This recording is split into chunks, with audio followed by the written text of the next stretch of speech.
Ayan, so meron ka.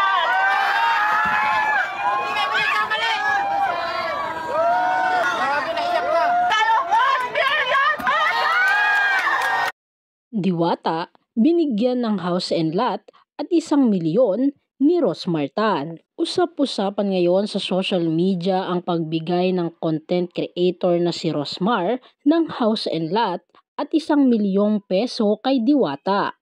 Kung matatandaan, inulan ng batikos mula sa maraming netizens ang social media personality at CEO na si Rosmar matapos umano niyang gayahin ang pares overload ni Deo Balbuena aka Diwata.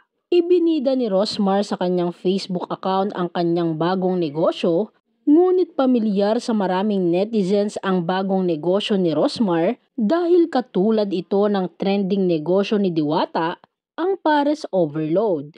Matatagpuan ang Rosmar Pares Overload sa R Mansion Resort and Resto Bar sa Laguna.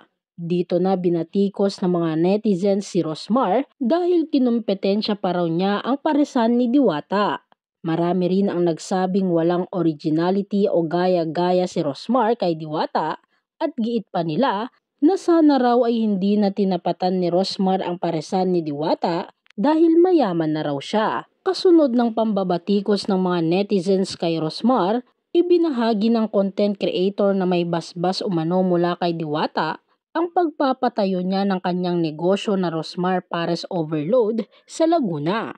Aminado rin si Rosmar na nakuha niya ang ideya ng kanyang paresan mula sa trending Pares Overload ni Diwata. Ayon pa kay Rosmar, noon pa raw talaga niya gustong magnegosyo ng paresan kaya lang ay hindi raw ito matuloy-tuloy dahil nai-stress siya dahil matagal daw magpalambot ng beef.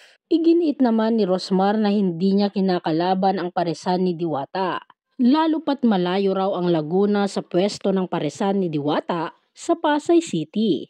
At ngayong araw lang, May 6, binisita ni Rosmar ang pwesto ni Diwata sa Pasay City upang personal na ibigay ang regalo niya para rito. Nakaraan lamang ay sinabi ni Rosmar na may ibibigay siya na magbabago sa buhay ni Diwata. Isang house and lot at tumataginting na 1,000,000 peso ang natanggap na regalo ni Diwata mula kay Rosmar. Hindi lang dito, nagbigay rin si Rosmar ng kanyang asong Saint Bernard dahil nabanggit umano ni Diwata ay mahilig raw umano itong mag-alaga ng aso. Marami naman sa mga netizens ang natuwa para kay Diwata dahil sunod-sunod na tulong at blessings ang kanyang natatanggap mula sa ibang tao.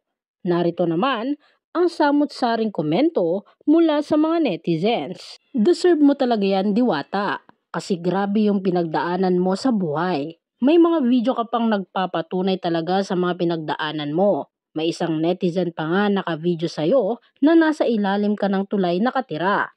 More blessing Rosmaritan pamulaklakin. Naiiba ka talaga, Inday.